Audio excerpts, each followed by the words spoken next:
Hello दोस्तों, ये video season 9 का पार्ट 3 है और इसमें मैंने कवर किए हैं एपिसोड 9, 10, 11 और 12। तो वीडियो को शुरू करने से पहले एक बार आपको याद दिलाना चाहूंगी कि अगर आपने मेरे चैनल को अभी तक सब्सक्राइब नहीं किया है तो कर लीजिए और जो बेल आइकॉन है उसे प्रेस करना मत भूलिएगा ताकि आपको मेरी आने वाली वीडियोस के अपडेट्स मिलते रहेंगे।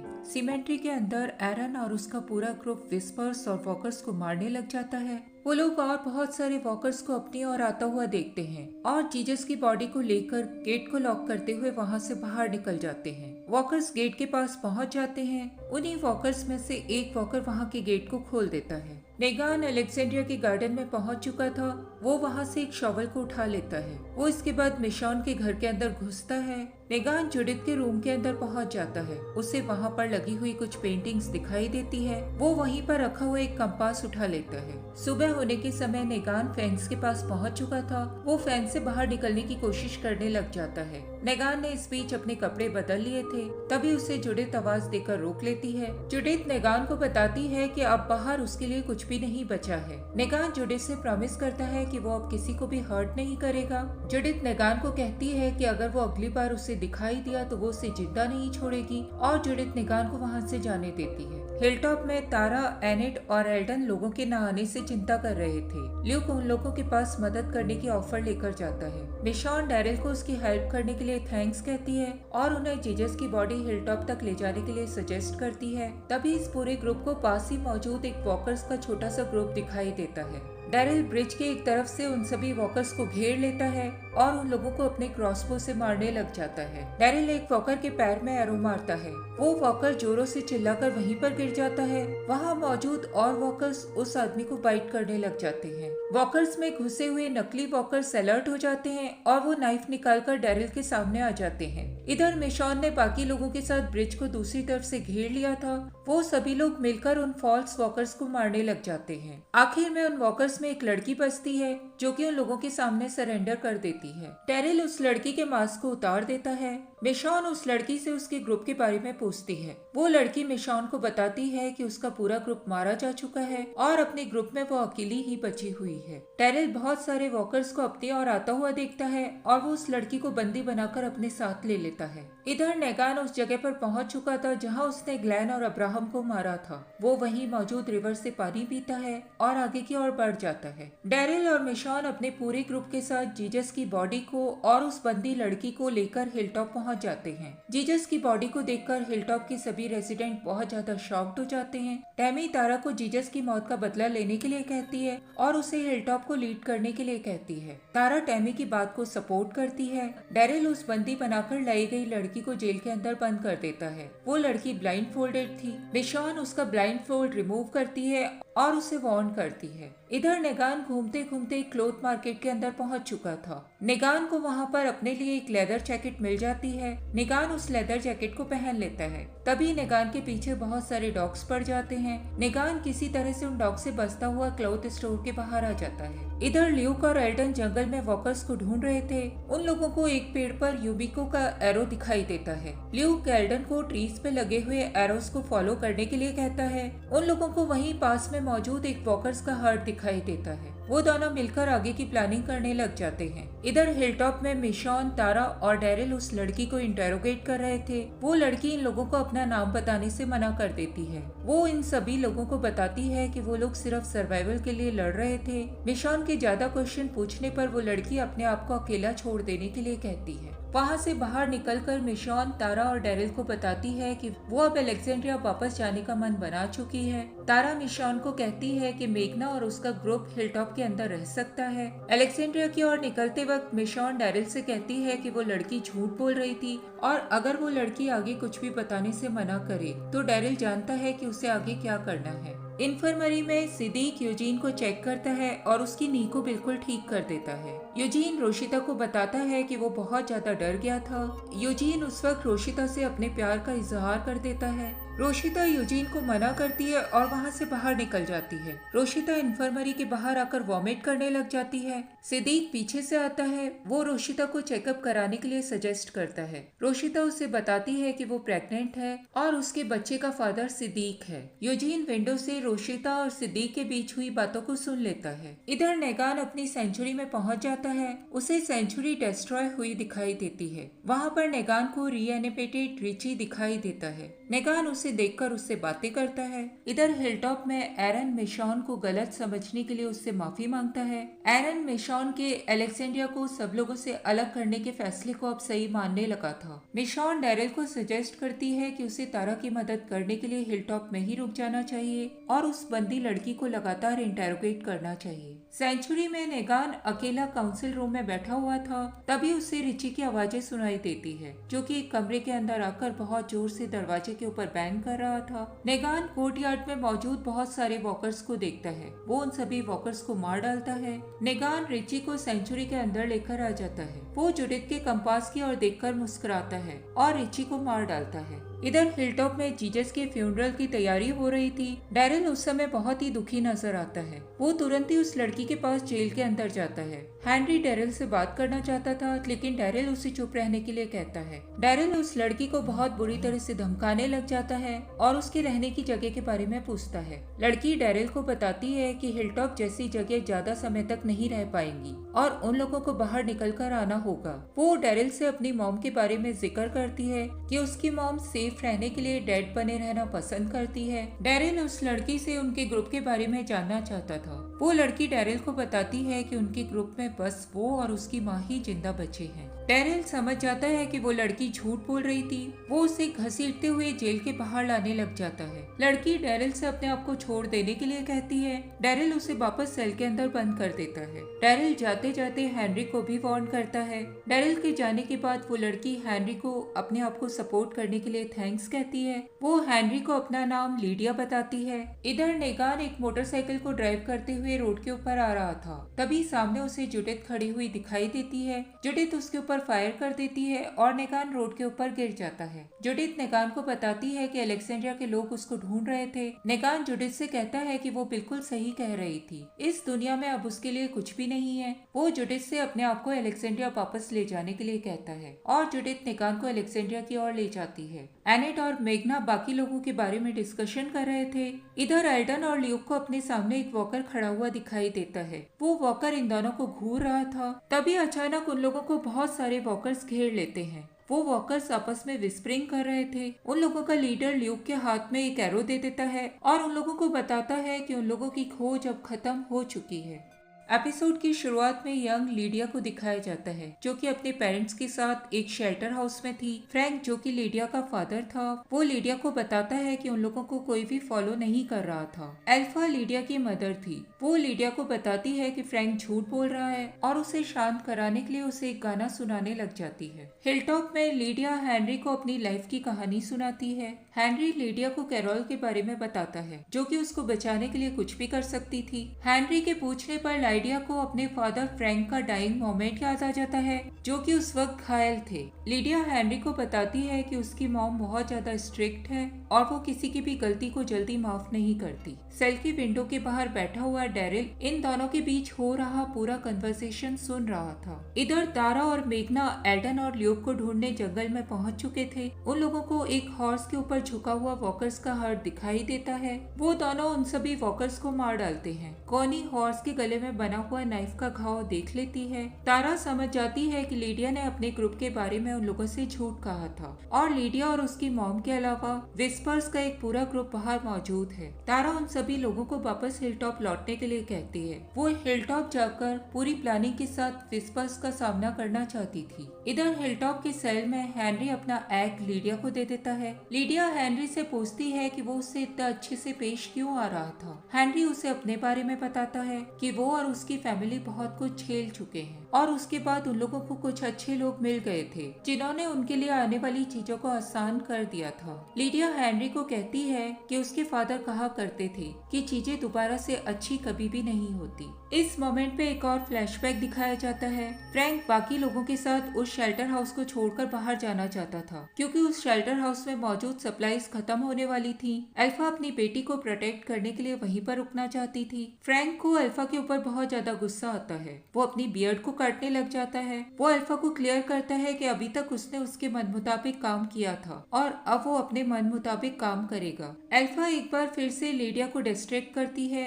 और उसके साथ चेस खेलने लग जाती है। प्रेजेंट में हेनरी लीडिया की बात को सुनता है और उसे कहता है कि उसके पेरेंट्स बहुत कूल हैं। हेनरी लीडिया को अपनी कम्युनिटी द किंगडम के बारे में बता देता है। उसी वक्त डैरिल सेल के अंदर आ जाता है। वो हेनरी को सेल से निकालकर बाहर ले जाता है। डैरिल हेनरी के ऊपर बहुत गुस्सा करता है क्योंकि उसने लीडिया को किंगडम के बारे में बता दिया था। डैरिल हेनरी को क्लियर करता है कि वो लोग हेनरी और लीडिया के बीच में होने वाली कन्वर्सेशन को सुन रहे थे और उन्होंने लीडिया के बारे में काफी कुछ जान लिया था। हेनरी ये सुनकर डैरिल के ऊपर बहुत ज्यादा गुस्सा हो जाता है। डैरिल लीडिया के पास जाता है और उसे उसके कान के लिए एक मेडिसिन देता है। लीडिया डैरिल से मेडिसिन लेने से मना कर देती है। डैरिल लीडिया को बताता है कि उन लोगों के 2 आदमी ल्यूक और एल्डन मिसिंग है। लीडिया डैरिल को क्लियर करती है कि वो उन दोनों के बारे में कुछ भी नहीं जानती। डैरिल लीडिया से पूछता है कि क्या उसकी मॉम बाहर मौजूद लोगों को मार सकती है। लीडिया डैरिल को इसका जवाब हाँ में देती है। एक और फ्लैशबैक दिखाया जाता है जहाँ की शेल्टर हाउस में मौजूद लोगों को बाहर से आती हुई गन शॉट्स की आवाजें सुनाई देती है। वो सभी लोग चिल्लाकर इधर उधर भागने लग जाते हैं। मैटियास बहुत जोरों से चिल्ला रहा था। अल्फा तुरंत ही उसके पास जाकर उसके मुंह को बंद कर लेती है। मैटियास की सफोकेशन के कारण डेथ हो जाती है। लीडिया ये सब देखकर बहुत ज्यादा डर जाती है। फ्रैंक उस वक्त एक गाना गाकर लीडिया को काम करने की कोशिश करता है। प्रेजेंट में डैरिल लीडिया को कहता है कि उसकी मॉम अपनी बेटी को जिंदा रखने के लिए जो भी कर सकती थी उसने किया था। लीडिया एक बार फिर अपने कान को हाथ लगाने लग जाती है। डैरिल उसको मेडिसिन दे देता है। डैरिल लीडिया को कहता है कि अगर वो उन लोगों की मदद करेगी तो वो लोग भी उसकी मदद करेंगे। लीडिया डैरिल से पीने के लिए पानी मांगती है। डैरिल जब पानी लेकर लीडिया के पास आता है तब वो उसे पकड़ने की कोशिश करती है। डैरिल तुरंत ही लीडिया के हाथ को पकड़ लेता है और उसे उस हाथ पर बने हुए बहुत सारे चोटों के निशान दिखाई देते हैं। डैरिल लीडिया को गौर से देखता है और उसे छोड़कर वहाँ से चला जाता है। इधर हिलटॉप में योमिको ल्यूक को ढूंढने के लिए बाहर जाना चाहती थी। मेघना उन लोगों को इस मोमेंट पे सपोर्ट नहीं करती। वो हिलटॉप के अंदर ही रुकना चाहती थी और तारा के डिसीजन के अगेंस्ट में नहीं जाना चाहती थी। कैली बाहर जाकर ल्यूक को ढूंढना चाहता था। कोनी भी योमिको को सपोर्ट करती है। आखिरकार मेघना भी उन लोगों की बात मान लेती है और वो सभी लोग ल्यूक को ढूंढने के लिए बाहर निकल जाते हैं। डैरिल उसी रात को लीडिया से बात करने के लिए सेल के अंदर जाता है। लीडिया डैरिल के सामने एडमिट करती है कि उसकी मॉम उसे मारा करती है और वो निशान उन्हीं पिटाई के हैं। डैरिल लीडिया से उसकी मॉम की लोकेशन बताने के लिए कहता है। डैरिल लीडिया को क्लियर करता है कि वो हिलटॉप के अंदर सेफ है। लीडिया डैरिल की बात को डिनाई करती है और उसे क्लियर करती है कि वो अपनी मॉम की मार के कारण ही बहुत ज्यादा स्ट्रॉन्ग बनी है। डैरिल लीडिया की इस बात को बकवास कहता है, लेकिन लीडिया उसे क्लियर करती है कि अगर वो सॉफ्ट होती तो अभी तक मर चुकी होती। एक और फ्लैशबैक दिखाया जाता है। अल्फा ने अपने बाल छोटे छोटे करा लिए थे। फ्रैंक की एक बार फिर से दाढ़ी आ चुकी थी और वो लीडिया को गोद में लेकर बैठा हुआ था। सभी लोगों के सो जाने के बाद लीडिया उठती है और मेटियस की बॉडी के पास जाती है। वो मेटियस की बॉडी को देखकर बहुत बुरी तरह से डर जाती है और वापस पलटने लग जाती है। मेटियस तभी रिएनिमेट होकर लीडिया को फॉलो करने लग जाता है। लीडिया उसे देखकर बहुत बुरी तरह से चिल्लाने लग जाती है। फ्रैंक लीडिया की आवाज सुनकर वहाँ पर आ जाता है। रिएनिमेटेड मेटियस फ्रैंक को बाइट कर लेता है। प्रेजेंट में लीडिया डैरिल को बताती है कि उसके फादर बहुत ज्यादा वीक थे और इसीलिए मारे गए थे। लीडिया डैरिल को कहती है कि वो स्ट्रॉन्ग है, लेकिन वो हिलटॉप को बिलोंग नहीं करता है। डैरिल लीडिया को कहता है कि वो उसके बारे में कुछ भी नहीं जानती है और वहाँ से बाहर निकल जाता है। डैरिल की बाहर हेनरी से मुलाकात होती है। हेनरी डैरिल से लीडिया के बारे में बात करना चाहता था। हेनरी समझ जाता है कि डैरिल को लीडिया की चोटों के निशान देखकर अपना बचपन याद आ गया था। वो डैरिल को बताता है कि कैरोल ने एक बार जैकल को बताया था कि वो अपने शॉर्ट हेयर एड के कारण रखा करती थी, क्योंकि एड उसे बालों से पकड़कर बहुत मारा करता था और उसे इनसिक्योर फील होता था। कैरोल ने अब सिक्योर हो जाने के बाद बाद अपने बाल बढ़ा लिए थे। डैरिल हेनरी की इन सब बातों को इग्नोर करता है और वहाँ से चला जाता है। इधर जंगल में मेघना और उसके पूरे ग्रुप को विस्पर्स द्वारा छोड़े गए ट्रैक्स के निशान दिखाई देते हैं। उन लोगों को अपनी ओर आता हुआ वॉकर्स का हार्ट भी दिखाई देता है। हार्ट उन लोगों के बहुत करीब पहुंच चुका था। यूमिको उन सभी लोगों को वहां से वापस लौटने के लिए कहती है। कैली उन लोगों के साथ वापस लौटने के लिए तैयार नहीं होता। वो उन लोगों को याद दिलाता है कि ल्यूक ने उसकी जान बचाई थी और अब ल्यूक को बचाना उन लोगों की ड्यूटी है। कोनी कैली के साथ ल्यूक को ढूंढने के लिए वहीं पर रुक जाती है, जबकि मेघना और यूमिको वापस हिलटॉप लौट आते हैं। जंगल में खड़ा हुआ एक विस्परर इन लोगों को चुपचाप देख रहा था। इधर हिलटॉप में हेनरी लीडिया को उसके सेल से फ्री कर देता है। वो उसे लेकर बाहर आ जाता है। हेनरी लीडिया को हिलटॉप दिखाना चाहता था। वो उसे हिलटॉप के बारे में बताने लग जाता है। लीडिया को वहीं पर पड़ा हुआ एक हैमर दिखाई देता है। वो तुरंत ही उस हैमर को अपने हाथ में पकड़ लेती है। लीडिया हैमर से हेनरी के ऊपर वार करने ही वाली थी, तभी उसे एक बेबी के रोने की आवाज सुनाई देती है। लीडिया को अपने शेल्टर हाउस की मेमोरीज याद आ जाती है और वो बहुत ज्यादा पैनिक होकर चिल्लाने लग जाती है। वो हेनरी से वापस सेल के अंदर चलने के लिए कहती है। हेनरी लीडिया को ले जाकर सेल के अंदर बंद कर देता है। लीडिया हेनरी को वहीं पर रुकने के लिए कहती है। हेनरी सेल के बाहर ही लेट जाता है और लेटे लेटे ही लीडिया का हाथ पकड़ लेता है। अगले दिन सुबह डैरिल सेल में पहुंचता है। उसे वहां पर लीडिया के साथ हेनरी दिखाई देता है। लीडिया उस वक्त डैरिल से मेडिसिन मांगती है और उसे प्रॉमिस करती है कि वो इस बार उसके ऊपर अटैक नहीं करेगी। लीडिया डैरिल को बताती है कि वो लोगों के बारे में जानने की कोशिश कर रही थी। वो डैरिल को ये भी बताती है कि अगर उसकी मॉम को ल्यूक और एल्डन मिल गए तो वो उन दोनों को जिंदा नहीं छोड़ेगी। वो डैरिल को बताती है कि वो और उसका पूरा ग्रुप हमेशा चलते रहते हैं और उसकी अभी तक की मेमोरी पूरी तरह से मिक्सअप हो चुकी है, क्योंकि उसकी मॉम उसकी मेमोरीज के बारे में उससे झूठ बोला करती है। लीडिया डैरिल को बताती है कि उसके फादर एक बहुत ही अच्छे आदमी थे, लेकिन उसकी मदर बहुत ज्यादा डेंजरस है। इस मोमेंट पे एक और फ्लैशबैक दिखाया जाता है। मेटियर्स के बाइट करने के कारण शेल्टर हाउस में बहुत ज्यादा अफरा तफरी मच चुकी थी। एल्फा वहाँ मौजूद विंडोज के बोर्ड्स को निकालने लग जाती है और सभी लोगों को अपने साथ बाहर चलने के लिए कहती है। फ्रैंक एल्फा के साथ बाहर जाने से मना कर देता है। फ्रैंक लीडिया को वहीं पर रुकने के लिए कहता है और वो स्टेयर्स को चेक करने के लिए आगे चला जाता है। एल्फा तुरंत ही फ्रैंक के पीछे जाती है और उसे मार डालती है। प्रेजेंट में लीडिया डैरिल के सामने रोने लग जाती है और उससे उसका टाइम वेस्ट करने के लिए माफी मांगती है। डैरिल उसकी बात का जवाब नहीं देता और वहाँ से बाहर निकल जाता है। हेनरी डैरिल के पीछे पीछे जाता है और उससे पूछता है कि क्या कोई माँ अपने बच्चे के साथ ऐसा कर सकती है। डैरिल हेनरी को बताता है कि कुछ लोग कभी भी पेरेंट्स नहीं बन सकते। हेनरी डैरिल से पूछता है कि क्या लीडिया हिलटॉप में रह सकती है। डैरिल हेनरी को लीडिया के लिए कुछ फ्रेश क्लोथ्स ले जाने के लिए कहता है और वो तारा से लीडिया के बारे में बात करने के लिए चला जाता है। इधर मेघना और यूमिको हिलटॉप लौट चुके थे। यूमिको तारा से उससे पूछे बिना बाहर जाने के लिए माफी मांगती है। तारा उसे वार्न करती है कि वो अगली बार उसे बताकर ही कोई एक्शन ले। तभी यूमिको को हिलटॉप की ओर आता हुआ वॉकर्स का एक हर्ड दिखाई देता है। कैली और कोनी दौड़ते हुए हिलटॉप की ओर आ रहे थे।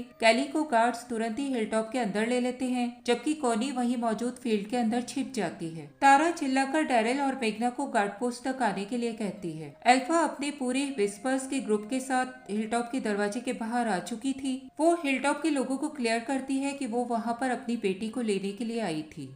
एपिसोड की शुरुआत एक फ्लैशबैक से होती है। इजैकिल और कैरोल जेरी के साथ जंगल में गए हुए थे। जेरी इजैकिल को नाबिला के प्रेग्नेंट होने के बारे में बताता है। इजैकिल ये सुनकर बहुत खुश हो जाता है और वो जेरी को इसके लिए कॉन्ग्रेचुलेट करता है। तभी उन लोगों की मुलाकात तारा और जीजस से होती है। तारा इजैकिल को बताती है कि उसने अलेक्जेंड्रिया को छोड़ दिया है। तारा इजैकिल को मिशॉन का बनाया हुआ कम्युनिटी का चार्टर सौंप देती है। इजैकिल उस चार्टर को ले लेता है और कैरोल को कहता है कि एक दिन सभी कम्युनिटी के लीडर्स उस चार्टर को साइन करेंगे। एपिसोड प्रेजेंट में आता है। इजैकिल गौर से उस चार्टर को देख रहा था। टियाना इजैकिल के पास आती है और उसे अपने साथ चलने के लिए कहती है। उन लोगों का पूरा ग्रुप डियर हंट के लिए जा रहा था। किंगडम के बाहर फेयर की तैयारियां चल रही थी। कैरोल इजैकिल के साथ हंटिंग पर जाने के लिए तैयार हो जाती है। हिलटॉप में एनिड अर्ल की इंजरी को ठीक कर रही थी। एनिड अर्ल को रिटायरमेंट लेने के लिए कहती है, लेकिन अर्ल इसके लिए मना कर देता है। मार्को तभी वहाँ पर आकर उन लोगों को बताता है कि जीजस को मारने वाले लोग हिलटॉप के गेट के बाहर आ चुके हैं।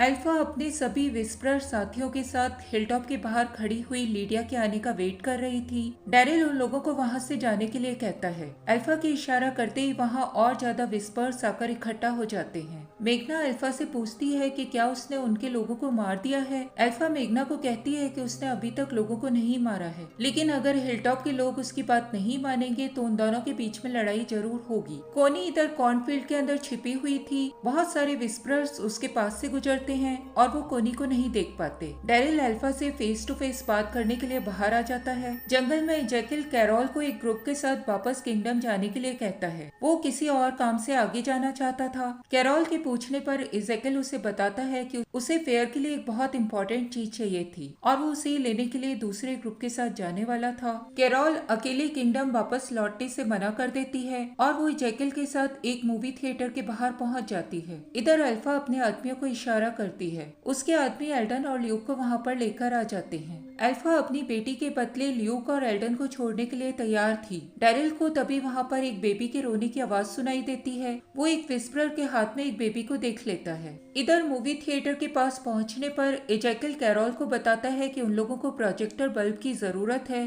क्योंकि वो किंगडम में फेयर के टाइम एक मूवी थिएटर ऑर्गेनाइज करने की प्लानिंग कर रहा था। कैरोल को मूवी थिएटर से बल्ब लाना एक बहुत ही रिस्की काम लगता है। वो इसके लिए जैकिल को मना करती है, लेकिन बाद में उसे सपोर्ट करती है। वो सभी लोग मूवी थिएटर के अंदर मौजूद वॉकर्स को देखते हैं। जेरी एक म्यूजिक बॉक्स की मदद से उन वॉकर्स को डिस्ट्रैक्ट करता है। इधर हिलटॉप के बाहर अल्फा कुछ वॉकर्स को अपने ग्रुप की ओर बढ़ता हुआ देखती है। वो अपने ग्रुप के लोगों को उन वॉकर्स को दूर करने का इंस्ट्रक्शन देती है। ल्यूक कॉर्नफील्ड में छिपी हुई कोनी को देख लेता है और उसे इशारा करके चुप रहने के लिए कहता है। डेरिल हिलटॉप के अंदर आकर एनेट को उन लोगों के बीच हुई डील के बारे में बता देता है। मेघना डेरिल को बताती है कि लीडिया और हेनरी दोनों ही हिलटॉप से गायब हैं। डेरिल सभी लोगों को अलग अलग डायरेक्शन में जाकर हेनरी और लीडिया को ढूंढने के लिए कहता है। वो अपने डॉग को हेनरी को ढूंढने के लिए उसकी शर्ट सुंघा देता है। इधर विस्परर के बेबी के रोने की आवाज सुनकर बहुत सारे वॉकर्स उन लोगों की तरफ अट्रैक्ट होकर आने लग जाते हैं। अल्फा उस विस्परर को घूर कर देखती है। वो विस्परर अल्फा की ओर देखती है और अपने बेबी को वहीं नीचे उतार कर रख देती है। एल्डन और ल्यूक उस विस्परर को ऐसा न करने के लिए कहते हैं, लेकिन अल्फा उन दोनों को चुप करा देती है। एडी डेरिल को बताती है कि वो जानती है कि हैरी कहाँ पर मिल सकता है। वो सभी लोग एडी के पीछे चले जाते हैं। हिलटॉप के गार्ड फैंस में आवाज करके वॉकर्स को डिस्ट्रैक्ट करने की कोशिश करते हैं। इधर ल्यूक कोनी को इशारा करके उस बेबी को उठाने के लिए कहता है। कोनी एक वॉकर को मारकर उस बेबी को उठाकर वापस कॉर्नफील्ड के अंदर आ जाते हैं। विस्परर्स कोनी को फॉलो करने लग जाते हैं। डेरिल, कैली, टैमी और अर्ल के साथ कॉर्नफील्ड में पहुंच चुका था। वो सभी लोग कोनी और बेबी को बचा लेते हैं। थिएटर में जैकिल अपने चार्टर के लिए एक मूवी पोस्टर के फ्रेम को निकाल लेता है। किंगडम की स्थिति बहुत ज्यादा खराब हो चुकी थी। कैरोल जैकिल को सजेस्ट करती है कि अगर उन लोगों का फेयर सक्सेसफुल नहीं रहा तो वो सभी लोग हिलटॉप में जाकर रहने लगेंगे। जेरी डियाना के साथ मिलकर प्रोजेक्टर बल्ब को निकाल लेता है और उसे पूरी तरह से पैक कर लेता है। तभी जेरी का ध्यान डिस्ट्रैक्ट होता है और वो प्रोजेक्टर बल्ब वॉकर्स के बीच में गिर जाता है। इधर जंगल में हेनरी और लीडिया एक कैबिन के अंदर छिपे हुए थे। एडी और एनेट वहां पर पहुंच जाते हैं। हेनरी लीडिया को वहां से जाने के लिए मना कर देता है। एनेट हेनरी को समझाती है कि ल्यूक और एल्डन को बचाने के लिए ये जरूरी है। एनेट हेनरी को हर तरह से समझाने की कोशिश करती है। हेनरी इन सब बातों से बहुत ज्यादा दुखी हो जाता है। लीडिया ये सब देखती है और वो एनेट के साथ अल्फा के पास जाने के लिए तैयार हो जाती है। इधर मूवी थिएटर में जेरी जैकिल को आकर प्रोजेक्टर बल्ब के वॉकर्स के बीच में गिरने के बारे में बता देता है। जैकिल उस बल्ब को वहीं पर छोड़कर जाने के लिए तैयार हो जाता है, लेकिन कैरोल उसे वापस लेने का एक प्लान बनाती है। वो लोग प्रोजेक्टर बल्ब को रिकवर कर लेते हैं और किंगडम की ओर रवाना हो जाते हैं। उन लोगों को तभी रोड पर बना हुआ एक स्ट्रेंज साइन दिखाई देता है। इधर हिलटॉप में डेरिल लीडिया को अल्फा को सौंप देता है और वो ल्यूक और एल्डन को आजाद कर देती है। लीडिया अल्फा के पास जाकर उसे सॉरी मॉम कहती है। अल्फा तुरंत ही उसे जोर से हिट करती है और उसे अपने आप को अल्फा बुलाने के लिए कहती है। अल्फा डेरिल को देखकर मुस्कुराती है और उन लोगों का पूरा ग्रुप वहाँ से चला जाता है। बाद में हेनरी डेरिल को कहता है कि उन लोगों ने ये सब अच्छा नहीं किया है। इधर किंगडम में जैकिल और कैरोल दोनों मिलकर चार्टर को बॉक्स के अंदर रख देते हैं और जेरी मूवी प्रोजेक्टर को फिक्स कर देता है। हिलटॉप में मेघना का ग्रुप सेलिब्रेट करता है। एनेट और एल्डन एक साथ थे। विस्परर्स का छोटा बेबी अब टैमी और अर्ल के पास था। हेनरी अपने बेड से उठ जाता है। इधर एडी डेरिल को हेनरी का छोड़ा हुआ एक नोट दे देती है। हेनरी ने उस नोट में लिखा था कि वो लीडिया को ढूंढने के लिए जा रहा था। डेरिल हेनरी के पीछे जाने लग जाता है। कोनी तभी डेरिल को रोकती है। वो डेरिल के साथ हेनरी को ढूंढने के लिए जाना चाहती थी। डेरिल कोनी को अपने साथ आने का इशारा करता है। जंगल में अल्फा लीडिया से हिलटॉप के बारे में क्वेश्चन करती है। लीडिया उन लोगों की फार्मलैंड, सप्लाईज और वेपन्स के बारे में पूरी जानकारी दे देती है। अल्फा लीडिया से मिली जानकारी से बहुत ज्यादा डिसअपॉइंटेड हो जाती है। इधर अलेक्जेंड्रिया में मिशॉन को यूजीन और रोशिता के रेडियो मिशन के बारे में पता चलता है। वो ये सुनकर गैब्रियल के ऊपर बहुत गुस्सा होती है। गैब्रियल मिशॉन को क्लियर करता है कि उन लोगों को नई कम्युनिटीज के लिए अपने यहाँ कुछ ऑप्शन रखने चाहिए, जबकि एरन गैब्रियल को बताता है कि उस जंगल में विस्परर्स भी मौजूद हैं, जो कि बहुत ज्यादा डेंजरस हैं। सिद्दीक भी मिशॉन से एग्री नहीं करता। वो जानता था कि किंगडम बहुत बुरे दौर से गुजर रहा था। वो उसमें होने वाले ट्रेड फेयर में शामिल होने के लिए मिशॉन से बात करता है। मिशॉन वहाँ मौजूद सभी लोगों को क्लियर करती है कि वो अलेक्जेंड्रिया को किसी भी कीमत पर खतरे में नहीं डालेगी। बाद में गैब्रियल रोशिता से काउंसिल में होने वाली बातों के बारे में डिस्कस करता है। रोशिता गैब्रियल की बातों को इग्नोर करके उसे अपनी प्रेगनेंसी के बारे में बता देती है। रोशिता गैब्रियल को ये भी क्लियर कर देती है कि वो सिद्दीक का बेबी कैरी कर रही थी और अगर गैब्रियल उसके साथ नहीं रहना चाहता है तो वो उसके लिए पूरी तरह से तैयार है। इधर हेनरी विस्पर्स के ग्रुप के पास पहुंच चुका था। वो छुपकर लाइडिया और उसके पूरे ग्रुप को देखता है। एक विस्परर हेनरी के पास पहुंच जाता है और उसे सरेंडर करने के लिए कहता है। हेनरी तुरंत ही उस विस्परर के ऊपर अटैक कर देता है। बीटा अचानक ही पीछे से आकर हेनरी को पकड़ लेता है और उसे अल्फा के सामने लेकर जाता है। अल्फा हेनरी से उसके साथ और लोगों की मौजूदगी के बारे में पूछती है। हेनरी अल्फा को क्लियर करता है कि उसे हिलटॉप ने नहीं भेजा था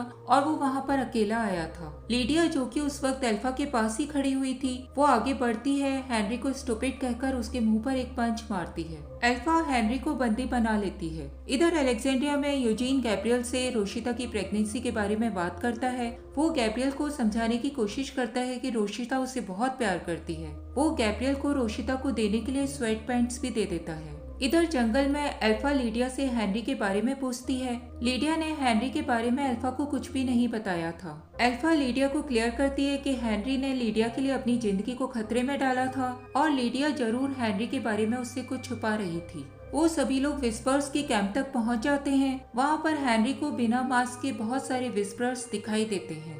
अल्फा बीटा को हेनरी को एक पेड़ पर बांध देने के लिए कहती है और लीडिया के लिए एक नया मास्क तैयार करने का ऑर्डर देती है। अलेक्जेंड्रिया में मिशॉन नेगान से मिलने के लिए सेल के अंदर जाती है। वो नेगान से पूछती है कि वो अलेक्जेंड्रिया वापस लौटकर क्यों आया था। नेगान मिशॉन को क्लियर करता है कि उसे बाहर अपने रहने लायक कोई भी जगह नहीं मिली थी और उसे अलेक्जेंड्रिया अब अच्छा लगने लगा था। नेगान मिशॉन को कहता है कि वो अपनी खिड़की से उन लोगों की काउंसिल में होने वाली बातें सुन चुका है और वो उसकी काउंसिल की प्रॉब्लम को सुलझाने में हेल्प कर सकता है। मिशॉन नेगान के मुंह से ये सुनकर बहुत ज्यादा गुस्सा हो जाती है। तभी मिशॉन को नेगान की विंडो पर जुडिथ दिखाई दे जाती है। इधर जंगल में कोनी और डैरिल हेनरी को ढूंढ रहे थे। वो लोग वहाँ मौजूद ट्रेल से समझ जाते हैं कि हेनरी को विस्पर्स ने पकड़ लिया है। वो लोग वहाँ मौजूद बहुत सारे वॉकर्स को मार डालते हैं। डैरिल अपने डॉग को ऑर्डर देता है और वो लोग एक डायरेक्शन में आगे बढ़ जाते हैं। विस्परर्स के कैंप में बीटा लीडिया के लिए एक मास्क तैयार कर रहा था। तभी अल्फा के सामने एक विस्परर आकर खड़ा हो जाता है। वो विस्परर अल्फा से पूछता है कि उसने अपने ही रूल को क्यों तोड़ा था। अल्फा ने अपने ग्रुप के लिए एक रूल बनाया था कि अगर उन लोगों का कोई भी आदमी पकड़ा जाता है तो वो लोग उसे वहीं पर छोड़कर आगे की ओर बढ़ जाएंगे। अल्फा ने लीडिया के लिए अपने ही बनाए गए रूल को तोड़ा था। वो विस्परर अल्फा को इसके लिए चैलेंज करता है। अल्फा उसे समझाने की कोशिश करती है कि वो लीडिया के थ्रू उस कम्युनिटी के बारे में जानना चाहती थी। वो विस्परर सीन फिर भी अल्फा को चैलेंज करता है। बीटा तुरंत ही सीन को पीछे से पकड़ लेता है। अल्फा ने ये भी एक रूल बनाया था कि उसकी लीडरशिप को कोई भी चैलेंज कर सकता था। सीन अल्फा को याद दिलाता है कि वो लगातार अपने बनाए हुए रूल्स को तोड़ रही थी। अल्फा वहीं पर मौजूद सीन की गर्लफ्रेंड हेलन के पास जाती है। वो समझ जाती है कि हेलन ने ही सीन के साथ मिलकर उसके खिलाफ प्लानिंग की थी। वो हेलन को क्लियर करती है कि वो अपने सभी आदमियों को सेफ रखती है और इसीलिए लोग उसे फॉलो करते हैं। अल्फा तुरंत ही एक वायर निकालती है और हेलन की गर्दन को काट डालती है। अल्फा हेलन के हेड को ले जाकर सीन को पकड़ा देती है और उसे याद दिलाती है कि रोना कायरों की निशानी होती है। अल्फा सीन को भी मार डालती है। इधर अलेक्जेंड्रिया में मिशॉन जुडिथ के पास जाती है और उससे पूछती है कि वो उसकी जासूसी क्यों कर रही थी। जुडिथ मिशॉन को बताती है कि वो उस विंडो के थ्रू नेगान से बात किया करती थी। जुडिथ मिशॉन को ये भी बताती है कि नेगान उसकी बातें बहुत ध्यान से सुना करता था। मिशॉन जुडिथ को वार्न करती है और उसे बताती है कि नेगान एक मॉन्स्टर है और वो उससे दूर रहे। जुडिथ मिशॉन को क्लियर करती है कि नेगान अब पूरी तरह से बदल चुका है क्योंकि वो एक बार अलेक्जेंड्रिया के बाहर जाकर वापस आ चुका है। मिशॉन जुडिथ को क्लियर करती है कि कई लोग कभी भी नहीं बदला करते। जुडिथ मिशॉन को कहती है कि वो बहुत बदल चुकी है। मिशॉन जुडिथ को उसके रूम के अंदर जाने के लिए कहती है और खुद अपने कमरे में आकर रोने लग जाती है। इधर विस्पर्स के कैंप में हेनरी एक पेड़ से बंधा हुआ था। लीडिया उसके पास जाती है। लीडिया के गले में हेनरी का दिया हुआ वुडन का लॉकेट था। लीडिया उस लॉकेट के ऊपर हाथ रखकर हेनरी को बताती है कि वो अभी भी उसे सपोर्ट करती है। अल्फा इधर बीटा से बात कर रही थी। अल्फा बीटा को बताती है कि एपोकैलिप्स से पहले एक बार लीडिया ने अपने आप को एक पॉलिथीन बैग के अंदर पैक कर लिया था। अल्फा सामने खड़ी हुई लीडिया के साथ ये सब कुछ होता हुआ देख रही थी। लीडिया को जब बहुत ज्यादा सफोकेशन होने लगा तब उसने लीडिया को वहाँ से फ्री किया और उसने उस वक्त लीडिया को बहुत ज्यादा मारा था। अल्फा बीटा को कहती है कि लोगों को स्ट्रॉन्ग बनाने के लिए इस तरह के लेसन्स देने पड़ते हैं। अल्फा लीडिया की हेनरी के बारे में फीलिंग जानना चाहती थी। वो इस बारे में बीटा को पता लगाने के लिए कहती है। इधर कोनी और डैरिल एक जगह पर छुपे हुए थे। वो कुछ विस्परर्स को कुछ बॉडीज को लाकर वॉकर्स के सामने डालते हुए देख लेते हैं। अलेक्जेंड्रिया में गैब्रियल यूजीन का दिया हुआ पैकेट लेकर रोशिता से मिलने के लिए जाता है। यूजीन दूर खड़ा हुआ गैब्रियल को देखता है और मुस्कुरा देता है। मिशॉन एरन के पास जाकर उसे बता देती है कि उसने किंगडम में एक डेलीगेशन को भेजने के बारे में डिसाइड कर लिया है। एरन अलेक्जेंड्रिया को सेफ रखना चाहता था। वो मिशॉन से इस बारे में एक बार फिर से सोचने के लिए कहता है। मिशॉन एरन को क्लियर करती है कि उसने अलेक्जेंड्रिया के लोगों के ऊपर फेयर में शामिल होने के डिसीजन को छोड़ दिया है। अलेक्जेंड्रिया के लोग किंगडम में होने वाले फेयर में शामिल होने की तैयारियां करने लग जाते हैं। इधर रात में बीटा और अल्फा लीडिया को लेकर हेनरी के पास पहुंच जाते हैं। अल्फा लीडिया को एक चाकू उठाकर हेनरी को मारने के लिए कहती है। अल्फा लीडिया को वार्न करती है कि अगर उसने ऐसा नहीं किया तो बीटा उन दोनों को मार देगा। लीडिया तुरंत ही चाकू उठाकर हेनरी के पास जाती है। वो बहुत जोरों से रो रही थी।